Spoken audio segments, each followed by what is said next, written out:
مذاکرہ مدنی مذاکرہ مدنی مذاکرہ مدنی مذاکرہ الحمد للہ رب العالمین والصلاة والسلام علی خاتم النبیین اما بعد واعوذ باللہ من الشیطان الرجیم بسم اللہ الرحمن الرحیم الصلاة والسلام علیک یا رسول اللہ وعلی آلک وصحابک یا حبیب اللہ الصلاة والسلام علیک یا نبی اللہ وعلی آلک وصحابک یا نور اللہ 1443 ہجری کے ذیقعد شریف کی 26ویں شب ہے۔ اس مناسبت سے مکتبۃ المدینہ کے رسالے ضیاء درود السلام پیج نمبر 8 سے فرمان آخری نبی صلی اللہ علیہ وسلم نمبر 26 فرض حج کرو، بے شک اس کا اجر 20 غزوات میں شرکت کرنے سے زیادہ ہے، اور مجھ پر ایک مرتبہ درود پاک پڑھنا اس کے برابر ہے۔ صلو علی الحبیب صلی اللہ علیہ محمد۔ مدنی مذاکرے کا سلسلہ ہے، آپ سوالات کیجئے، ہر سوال کا جواب وہ بھی بالصواب یعنی درست دے پاؤں، یہ ضروری نہیں، بن پڑا تو عرض کرنے کی کوشش کی جائے گی، بھول کرتا پائیں فوراً میری اصلاح فرمائیں، مجھے آئیں بائیں شائیں کرتا اپنے موقع پر بلا وجہ اڑتا نہیں، شکریہ کے ساتھ رجوع کرتا پائیں گے انشاءاللہ الکریم۔ میرا حضرت صاحب سے یہ سوال ہے کہ جس آدمی کے اوپر جھوٹا الزام لگ جائے تو اس کو کیا کرنا چاہیے؟ صبر کرے گا تو اجر کا حقدار بنے گا۔ ظاہر ہے کہ جس نے جھوٹا الزام لگایا وہ تو سخت گناہ گار ہے، جس پر لگا وہ ظاہر رنجیدہ ہے، غمزدہ ہے، اور اس کی بدنامی بھی وہ اس کو محسوس کرتا ہے۔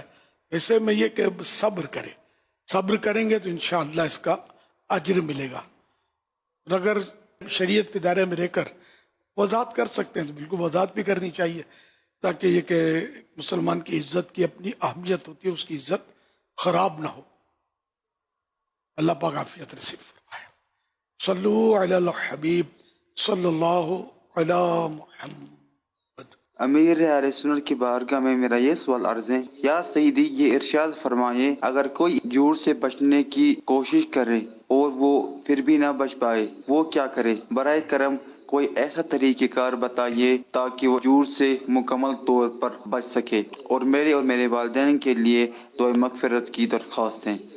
اللہ پاک آپ کے ماں باپ کی بے حساب مغفرت فرمائے۔ جھوٹ ہو یا کوئی سا گناہ ہو، مسلمان کو تو اس سے بچنا ہی بچنا ہے، اور سچی توبہ کرے، بہتر صلاۃ التوبہ پڑھے، 2 رکعت نفل پڑھ کے غیر مکروہ وقت میں اللہ پاک سے گڑ گڑا کر توبہ کرے۔ اور توبہ کے شرائط میں سے یہ ہے کہ توبہ کرتے وقت پہ پورا ذہن بنا ہوا کہ میں نے آئندہ یہ کام کرنا نہیں ہے، کچھ بھی ہو جائے، ہے نا، پورا کہ عزم ہو، جب ہی توبہ قبول ہے، ورنہ توبہ وہ قبول نہیں ہے کہ میں بعد میں بھی یہ کروں گا تو اس کو تو حدیث پاک میں اللہ پاک سے مذاق کرنا کہا گیا، یعنی کہ دوبارہ گناہ کروں گا پھر بھی توبہ کرتا رہے، یا اللہ جھوٹ نہیں بولوں گا، دل میں کہ میں بچ تو نہیں سکوں گا، کرنا تو ہے مجھے، جھوٹ تو بولنا ہے، اس کے بغیر تو میرا کاروبار نہیں چلے گا، میرا تو ملاوٹ والا مال ہے، میرا تو یوں ہے، تو یہ پھر توبہ نہیں ہے، یہ گویا اللہ پاک کے ساتھ مذاق مسخری کرنا ہے۔ یہ توبہ استغفر اللہ تو بہت خطرناک ہے۔ توبہ بالکل یعنی کہ یہ فائنل ہو کہ آئندہ یہ گناہ نہیں کروں گا۔ جب بندہ اس طرح توبہ کرے گا، اس کے ارکان کے مطابق کہ گناہ کو گناہ تسلیم کرے گا، اس گناہ سے تذکرہ کر کے توبہ کرے گا، اور یہ بھی ذہن میں ضروری ہے کہ یہ آئندہ نہیں کروں گا یہ گناہ، یہ اس کا فائنل ڈیسیژن ہے، اس کی نیت ہے۔ انشاءاللہ اس طرح یہ توبہ کرے گا تو توبہ بھی قبول ہے، اور اللہ پاک کی توفیق بھی شامل حال ہوگی انشاءاللہ۔ صلو علی الحبیب صلی اللہ علی محمد۔ حضور ایک سوال یہ بعض لوگوں کی طرف سے کیا جاتا ہے کہ مسجد میں اگر کوئی سوال کرے تو اس کو دینے والے کو، اس سائل کو دینے والے پر لازم ہے کہ وہ مسجد کے باہر 70 گنا دے. تو اگر مسجد کے گیٹ پر کوئی سوال کرنے والا ہو تو نمازی اگر اس کو کچھ دے دیتے ہیں تو کیا اس پر کوئی گناہ ہوگا دینے والے پر؟ اب باہر شریعت میں لکھا ہے کہ مسجد کے سائل کو ایک پیسہ دیا تو باہر نکل کر 70 پیسے خیرات کرے. مسجد میں بھیک مانگنے والوں کے تعلق سے دارالفتہ اہل سنت کے فتوے میں سے کچھ پڑھ کے سنا رہا ہوں. عین مسجد یعنی اس وقت جیسے فیضان مدینہ میں یہ بھرا ہوا ہے حال، یہ عین مسجد ہے.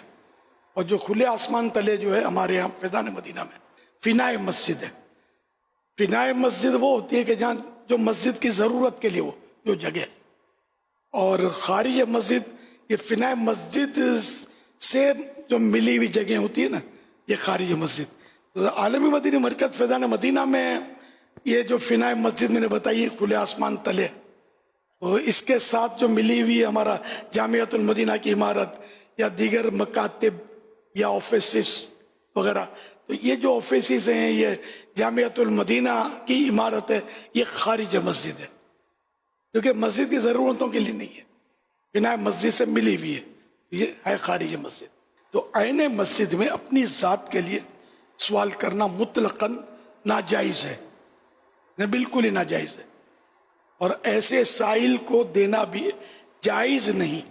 یوں ہی عین مسجد کی طرح فنائے مسجد، جوتے اتارنے والی جگہ عموماً فنائے مسجد ہی ہوتی ہے، اس میں بھی اپنی ذات کے لیے سوال کرنا اور انہیں دینا منع ہے. البتہ اگر کوئی شخص واقعتاً حقدار ہو، مستحق ہو، پیشہ ور بھکاری یعنی پروفیشنل بھکاری نہ ہو، تو اس سے مسجد سے باہر دے سکتے ہیں. صلو علی الحبیب صلی اللہ علی محمد صلی اللہ علیہ وسلم. مسجد کے دروازے پر جس نے سوال کیا اس میں بھی ان چیزوں کا لحاظ رکھا جائے گا؟ وہ تو مسجد کے محلے والوں کو بھی لحاظ رکھنا ہے کہ نمازیوں کو تکلیف نہ دے. تو مسجد میں کوئی تلاوت کر رہا ہے، عبادت کر رہا ہے، یا گھروں میں کوئی عبادت کر رہا ہے، تلاوت کر رہا ہے، یا سویا ہے یا مریض ہے، کوئی بھی مطلب صورت ہے، تو آوازیں جو جیسے ہمارے یہاں آدھی رات تک کو ساؤنڈ پر محفلیں جمی رہتی ہیں بعض اوقات علاقوں میں، برسوں سے میں تو اس میں سمجھاتا آتا رہا ہوں کہ یہ نہیں کرنے کا.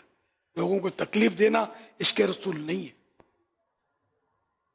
رات پڑھنی ہے تو مولانا حسن رضا خان رحمۃ اللہ علیہ نے بھی تو ایک نسخہ دیا ہے، دل میں ہو یاد تیری گوشۂ تنہائی ہو، پھر تو خلوت میں عجب انجمن آرائی ہو. یعنی کہ آقا کی یاد کرنی ہے تو الگ سے کونے بیٹھ کر کرو، تو تمہیں مطلب تمہارے دل میں وہ جلوے لپک کے آ جائیں گے خود. تو اس کا مطلب یہ نہیں کہ محفل نعت نہ کی جائے، یہ کہ کسی صورت میں بھی کسی کو تکلیف نہیں دینی، یہ ذہن بنائے رکھنا ہے. لیکن ہمارے جو محفل نعت روڈ گھیر کر بعض اوقات کی جاتی ہے، آدھی رات تک وہ مائک چلتے رہتے ہیں، اور جو مطلب لوگوں کو تکلیف ہوتی ہے، پھر راستہ گھیر کر گاڑیوں کا ٹریفک روک دیتے ہیں، سر شام ہی کھڑے ہو جاتے ہیں. اس سے اللہ گلا کرنے والے اڑاوڑی والے بعض لوگ تو گاڑیاں ہم نہیں چلنے دیتے، اور مطلب بہت تو مسائل کرتے ہیں. یعنی کہ نیکی کرنے کے لیے، ایک مستحب کام کرنے کے لیے محفل نعت اگر 100% شریعت کے مطابق ہو تب جا کر یہ مستحب ہے، ایک افضل کام ہے. کہ نہ کرے تو گناہ نہیں ہے. اس کے لیے کئی حرام کام بعض اوقات کیے جاتے ہیں، اور سب سمجھ سکتے ہیں کہ جو محفل نعت روڈوں پہ ہوتی ہے اس کا کیا حال ہوتا ہے. صلو علی الحبیب صلی اللہ علی محمد. سیدی، اگر کسی کو بے باکی کے ساتھ گناہ کرتا دیکھ کر کوئی یہ کہے کہ اس نے خدا کو ہی بلا دیا ہے، تو کیا ایسا کہنا درست ہوگا؟ گناہ کرتا دیکھ کر، گناہ کرتا دیکھ کر کہے خدا کو بلا دیا اس نے، جی جملہ تو صحیح لگ رہا ہے. کیونکہ یہ اگر واقعی اللہ پاک اس کو جیسا یاد رکھنا چاہیے، کما حق کو ہو ایسا یاد ہے، گناہ کرے گا کیسے؟ جیسے کہ ہم نے تو شروع میں، اب تو خیر وہ بے باکی کا دور بڑھ گیا. پہلے یہ ہوتا تھا کہ مذہبی آدمی کو دیکھ کر، خاص کر مسجد کے امام کو دیکھ کر کوئی سگریٹ پینے والا بھی ہوتا، اپنی سگریٹ چھپا دیتا تھا کہ یار امام صاحب دیکھ لیں گے. تو سگریٹ پینا جو کہ حرام نہیں ہے،